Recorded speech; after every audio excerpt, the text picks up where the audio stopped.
Hello, and welcome to LA IVF Clinic's podcast series, Understanding Your Fertility, a podcast series specially curated to answer all your questions about fertility, with fertility specialist Dr. Aykut Bayrak, and I am your host, Ara Behagan. Today we are discussing a very sensitive topic of stillbirth pregnancies. Unfortunately, the cause of many stillbirths are unknown. However, Dr. Bayrak does talk about the causes and treatments that we do have control over. I think you'll find this episode as informative as I did. And if you have any further questions or comments that you would like us to address in future episodes, please email us at info@laivfclinic.com. And thank you for joining us. Hello, thank you for joining my conversation today with Dr. Bayrak. Today we wanted to discuss something that was on the news fairly recently. Many folks have probably heard about it by now, which is the pregnancy loss that the famous model Chrissy Teigan experienced. If you haven't heard what happened to her, I'll briefly mention that she and her husband, John Legend, suffered a pregnancy loss a few months ago. Now, they both shared this loss very openly and publicly on social media. So that's why we can mention it to you today. And her pregnancy loss came at about halfway into her pregnancy, where her son was actually stillborn. She also apparently had some placental complications as well. So I wanted to discuss this with you, Dr. Bayrak, because I want to understand first, what exactly is stillbirth and what causes it? And what do they mean about the placental complications? So let's start off with the definition of stillbirth, and especially as opposed to comparing it to miscarriage, because I think sometimes I hear that those two terms used interchangeably. So I want to know what the difference is, what stillbirth is, and what the difference is between the two. Absolutely. Let's talk about that. So miscarriage is typically referred to a pregnancy loss in the first 3 months or first trimester. Typically goes until 12 or 14 weeks, depending on what type of definition you want to use.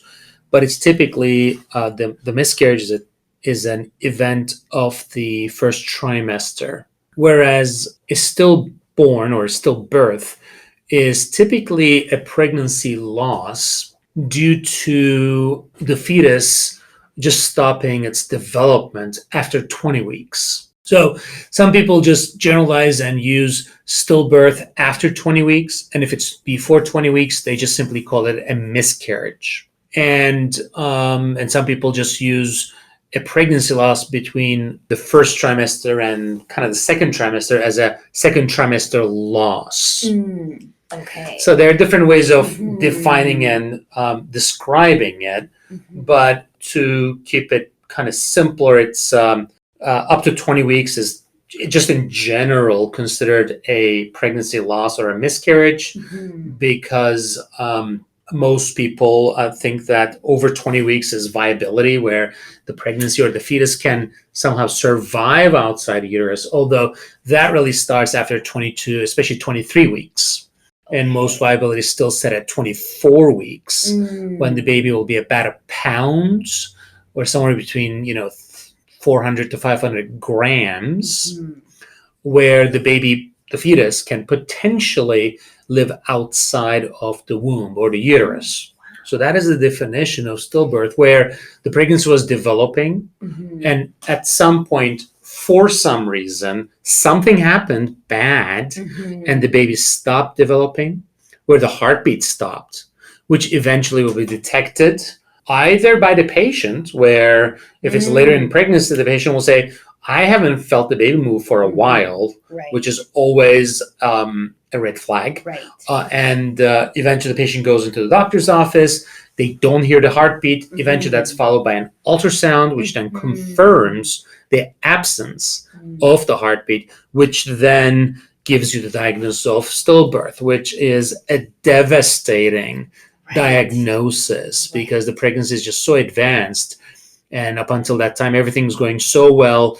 There's nothing wrong. Oftentimes, there's absolutely no symptom oftentimes. And all of a sudden, the baby starts developing. So that is a devastating complication of pregnancy, in my opinion. Right. I have so many questions, but I want to make sure that I can stay focused. So I guess we defined what stillbirth is, which is basically the fetus no longer surviving in the womb at this point, correct? So what are the causes? What causes something like that to happen? Yeah, so there are some risk factors that put people at risk for having a stillbirth, and there are possible causes. So we should separate those two.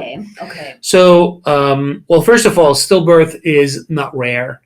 It can happen to 1 out of 160 deliveries.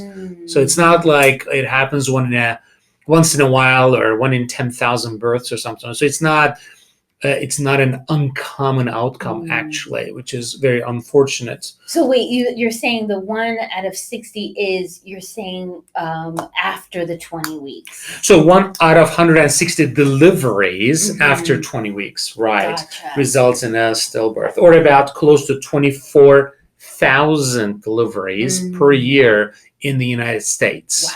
Wow. So, and the numbers have been fairly the same for the last 15 plus years. So the numbers are not declining, numbers are not increasing. So they've been kind of stable for the last 15 plus years. So let's talk about the risk factors. Okay. So who's at risk for having a stillbirth? Well, people who have multiple pregnancies. If you have twins or triplets, that is typically a complicated pregnancy, and either one or more than one of those fetuses can result in a stillbirth. Well, if you have a stillbirth in the past, which is the number one risk factor, and if you already had a stillbirth, then you're at risk for another stillbirth. So that is probably the most important risk factor. Now, interestingly enough, if somebody's carrying a male fetus, a boy, there's about 10% increased risk compared to a female fetus. Wow. Why is that happening? Absolutely no idea. Wow. But statistically speaking, for some reason, once again, boys are at greater risk for having a stillbirth than girls. The other risk factor is related to the maternal age. So if somebody is less than age 15, a teen, a very young teen, is at a greater risk for having a stillbirth. If you are over 35, you are also at risk for having a stillbirth. So maternal age matters. And if you're more on the, I don't want to say the extremes, but less than 30, greater than 35 or less than 15 does put you at risk for having a stillbirth. Now, the other risk factors, one of which is probably the most dramatic, is maternal obesity. Oh, interesting. Huh. Yeah, maternal obesity. Well, obesity in general is a risk factor for every single disease that we know in medicine, including COVID. Oh, right. That's right. That is the number one killer That's right. or risk factor when you get COVID. So obesity does put somebody at risk for having a stillbirth. Other medical disorders like high blood pressure, diabetes, having renal disease, kidney problems, having lupus, other connective tissue disorders, if you have uncontrolled thyroid disorders, if you have clotting disorders, meaning if your body has more tendency to clot than bleed, then you're at a greater risk for having a stillbirth. What are the other risk factors? Smoking is a risk factor. If you're smoking half a pack a day or more, that is a risk factor in itself. Right. Any type of illicit drug use, is substance abuse, any one of those is an independent risk factor. If your pregnancy is post-term, meaning you're 41 weeks, you're 42 weeks, you're 43 weeks, as we know, term pregnancy is 40 weeks, right, from your last period. So if you're past your due date, that is a risk factor in itself. Now, does that mean that once you're at your due date, we should deliver you? Not necessarily, but we should keep an eye on you and do testing make sure the baby is still moving around, it's healthy, getting enough oxygen and blood, but it is a risk factor. Last not least is people with infertility. If you have infertility, you are at a greater risk for having a stillborn. Why is that happening? Probably the same cause why you have infertility. So whether you have male or female infertility, or you have a complex infertility of some kind, if you have genetic issues, then you are at risk for having a stillborn. So these are all the risk factors, meaning if you have obesity, you're at a greater risk compared to somebody who's not overweight or obese. And by the way, being overweight is also a risk factor, not just obesity. Oh, so right. If so so if your BMI is over 30, that means you're obese. But if your BMI is between 36 and 29 or 30, then you're overweight, which is more than half of the population in the United States, right? So you're at risk for having a stillbirth. Wow. So these are all the risk factors. Let's talk about the causes. Okay. Meaning, is there a specific cause that results in a stillborn? So there's a concept called intrauterine growth restriction, or a lack of good development during pregnancy. What does that mean? Well, let's say you're 24 weeks pregnant, but the baby is measuring 20 weeks. So your pregnancy is measuring, or you're gaining weights, and all the signs and symptoms and all the findings are showing us that you're actually almost looking like 20 weeks. And we follow you, and you're 28 weeks based on your dates and all calculations, and the baby is still behind in its weight and development. That means there is intrauterine, inside the uterus, growth restriction, baby is just not growing for whatever reason it is. That in itself is a risk factor, is a major risk factor for stillbirth. So if there's any issues, any suspicion, any findings where there's intrauterine growth restriction, one has to look out for stillbirth. And automatically, if somebody has growth restriction, their doctor actually will closely follow them. And at some point, they will deliver that baby, oftentimes prematurely, thinking that at some point that baby's not going to survive. So you just limit and make sure you eliminate that inevitable outcome. So that is a significant issue. The other thing is something called placental abruption. This is an obstetrical, which means pregnancy-related, emergency. So if somebody has pain and bleeding in the second and third trimesters, once again, pain and bleeding, most likely they have placental abruption. What does that mean? Well, that means that the placenta is separating from the uterus that it's connected to prematurely, because it should not be separating. It should be attached until after the baby is born. But if it's prematurely separating, well, then the blood supply to the baby is going to be cut off. If there's no blood supply through the umbilical cord to the baby's going to die. That is a devastating complication, and that is an obstetrical emergency. Oftentimes, patient will come into the emergency room or to labor and delivery and say, I have excessive pain and I'm bleeding. That almost automatically equals to an immediate cesarean delivery to save the baby. So that is one risk factor for stillbirth. Unfortunately, I have seen stillbirths in my career, especially during my training years when I did obstetrics, where people would just show up sometimes and it's just too late. And unfortunately, the damage has already occurred. Wow. The other causes, in a way, include chromosomal and genetic problems. What are these problems? Well, there are thousands of genetic problems that can result in stillbirth, and majority of them are poorly understood, studied, and known. And in most cases, we don't really know the cause of stillbirth still. Wow. Yeah, so we do a whole workup, and which we'll talk about in a few minutes, and we still don't know why it happened, which is even further frustrating, because when we talk to a couple or individual and who has just lost a baby, and they say, why did this happen? And we have sometimes absolutely no idea. Anyway, but the ones that we can identify are number one, Down syndrome. Down syndrome can result in a stillbirth. Huh. Turner syndrome, which is missing one of the chromosomes on the one of the X chromosomes is missing in Turner syndrome. In Down syndrome, as we know, there are 47 chromosomes as opposed to 46. Other chromosomal issues such as trisomies, having extra chromosomes, can result in stillbirth deliveries. And this is important in the sense that we oftentimes do an ultrasound to see if there are anatomical malformations around 18 to 22 weeks. And if there is an anatomical problem that is identified by ultrasound, majority of the time when there's a stillborn, there is a chromosomal problem.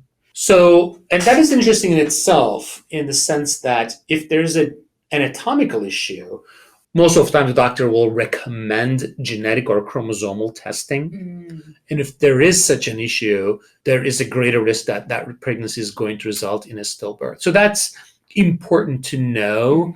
And the doctors will obviously counsel the patients accordingly. But most of the patients will actually not have an anatomical deformity when they have a stillbirth.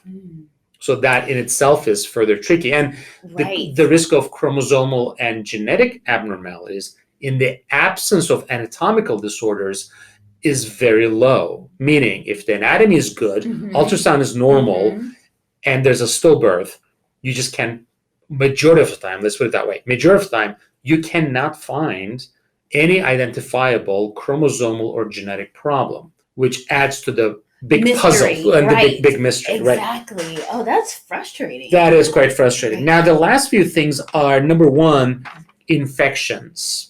If somebody's an infection, oftentimes a viral infection, some kind of bacterial vaginal infection, that can actually inflame and infect the placenta, the uterus, and the fetus, and that can cause a stillbirth. And the last not least that we absolutely know of is cord abnormalities, umbilical cord abnormalities. If the cord is not inserted or is attached, I should say, in the correct position into the placenta, or there is a vascular abnormality, as opposed to having the 3 vessels, some people can have 2 vessels in the umbilical cord. That is absolutely a known cause of stillbirth. Now, does that come from chromosomal or genetic abnormalities having a cord? Okay. It absolutely can. It can be a genetic abnormality, or it can be an isolated abnormality. Once again, this is almost like a puzzle, and oftentimes we are not able to solve the puzzle.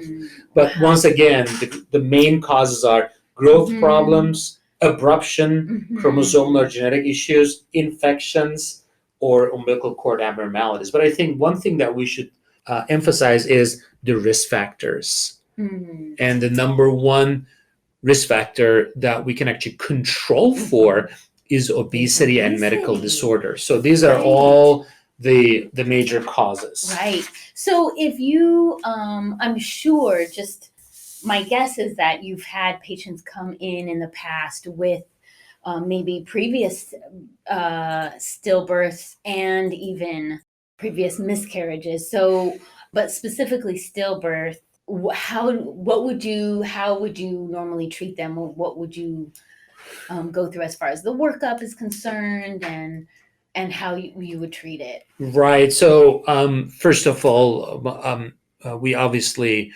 agree with the patient. So that's really a devastating outcome. So that's really a sad medical story there. So the first thing we do is we make sure we evaluate the patient, head to toe, A to Z, make sure they have a healthy diet, they have a healthy lifestyle. We try to get rid of bad habits. If they're already obese, we significantly want to reduce the weight, because that is one of the major risk factors for stillbirth. So those are all the things that we do. Number 2, we look at medical problems and try to correct the medical problems. If somebody has high blood pressure, we treat the high blood pressure. If somebody has thyroid problems, lupus, kidney issues, you want to treat all medical issues. If somebody has some type of history of stroke in their family at a young age, we want to make sure that we screen them for clotting problems. And we also screen them for infectious diseases. We also check their chromosomes, carrier status for genetic diseases, and basically that's kind of our workup. Okay. And I'll be honest with you, more times than not, we don't identify anything. Wow. We don't really find anything in this workup. Oftentimes the workup is negative. Now, we obviously treat a lot of infertility cases in our clinic. That's kind of what we do. And there is some correlation with infertility and stillbirth, especially in those women who have certain abnormalities in their embryos. I had over the years a number of cases where patients had either poor pregnancy outcome or history of stillbirth or second trimester loss or early labor, and they came in for IVF. And when we do IVF, we oftentimes find low quality embryos. Or the embryos that make their fetuses oftentimes have a low rating. They also have a lot of chromosomal and genetic abnormalities on their genetic tests. And one interesting thing that we have observed is there are two parts of the embryo at the final stage. The cells that make the outer aspect of the embryo are called TE cells, and they make the placenta. And in some of these women, for some reason, these cells are not well developed. Which then makes it suspicious that the placenta is unhealthy. And if the placenta is unhealthy, the baby is going to be unhealthy. So there's much research to be done, obviously, in this. But in the IVF practice, because we have access to the embryos, we actually are able to see which embryos are looking normal, which ones are abnormal. So that is certainly one area that has to be, researched further. But, the other common question in addition to testing is, doctor, what can I do if I'm pregnant spontaneously, or I do IVF? I take it to the next level and I test for Down syndrome and chromosomal problems and genetic issues. I try to control everything that I can within my reach. And then I get pregnant and you put in an embryo that is healthy and good and chromosomally tested. What further I can do? What should I do more? So there is certainly more surveillance during pregnancy. We call that antepartum surveillance, which is close follow-up. So somebody has stillbirth, they'll automatically see a maternal fetal specialist, maternal fetal medicine specialist, or high-risk obstetrician gynecologist. And they'll do serial ultrasounds and blood work. In the second and third trimesters, they'll do something called NST, non-stress test, taking a look at the heartbeat of the baby, look at the variability, look at the weight gain of the baby, whether the baby is developing or not, or have growth restriction, because that's a major issue, and try to improve all the medical conditions. One thing that the patients can do is follow up with their doctor closely, get rid of the bad habits. And while they're pregnant, one thing that they can do is check for fetal movements, fetal kicks in a way. And this is important in the third trimester. So if the baby's not moving that much, and this is very subjective, by the way, there's some kick counts, like you have to feel the baby 10 times, maybe over a year, an hour or two, but it is very, very subjective. So, but in general, if somebody's more conscious about the baby's movement, and if the baby is moving less, once again, subjectively, they should communicate with their physician immediately, because eventually the baby will not move, right? So that is an extremely important way of monitoring, in my opinion, especially in the last month. If the baby's moving less and you have a history of stillbirth, you got to get in and deliver that baby early. That is one key management for delivery. But anyway, this is certainly a very complicated, certainly something that's very sad to talk about. So we certainly understand and empathize with those individuals who have not only had miscarriages, but also have a history of stillbirth. But I would say communicate with your doctor, go in for a consultation, get your testing done, minimize your risk factors. And when you're pregnant, follow up very, very closely with an expert. Great. Thank you, Dr. Bayrak. That's really enlightening because it's helpful to know this kind of information, especially if there is anything we can do to as far as preventative measures. But it sounds like it's tough, that there are some things we can do, some things we have control over, and we still might suffer stillbirth. So thank you as always, Dr. Byrak.